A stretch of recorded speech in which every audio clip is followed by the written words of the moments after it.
سوال ہمیں کراچی ناظم آباد سے موصول ہوا ہے۔ محمد نوید خان صاحب ہیں، وہ کہتے ہیں السلام علیکم سر، میں جس فرم میں کام کرتا ہوں اس میں ہمارے پہلے ایگزیکٹو باس بہت پر اخلاق اور بہت ہی نیک روح اور بندہ پرور انسان تھے۔ تمام امپلائیز کا خیال رکھنا، ان کو سلام کرنا ان کی عادت میں شامل تھا۔ ان کے جانے کے بعد جو ہمارے موجودہ باس ہیں یہ بالکل ان کے برعکس ہیں۔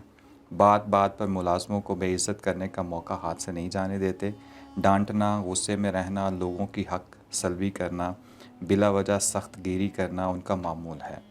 اس وجہ سے وہ کمپنی کے لوگوں کو بہت کھٹکتے ہیں۔ جس کو بھی وہ اپنے دفتر میں کام کی غرض سے بلاتے ہیں وہ ان کے دفتر میں اپنی خیر منا کر جاتا ہے۔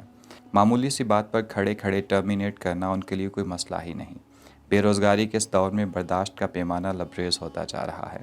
اس صورتحال کو ٹالنے کے لیے کوئی دعا یا کچھ مختصر قرآنی آیات بتا دیں، شکریہ۔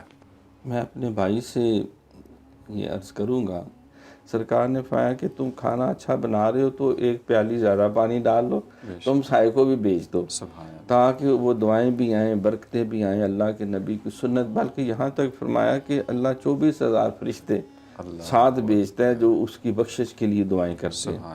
اور جب کوئی خوش دلی سے اس تحفے کو قبول کرتا ہے، وہ چاہے جانور کی کھری کیوں نہ ہو، ایک اس کا وہ پایا جو ہوتا ہے وہ کیوں نہ ہو، یا عام جس سے ایک چاول کی پلیٹ کیوں نہ ہو، تو کرتا ہے تو اللہ اس کو بھی وہ 24,000 فرشتے اس کی بھی بخشش کی دعا کرتے ہیں۔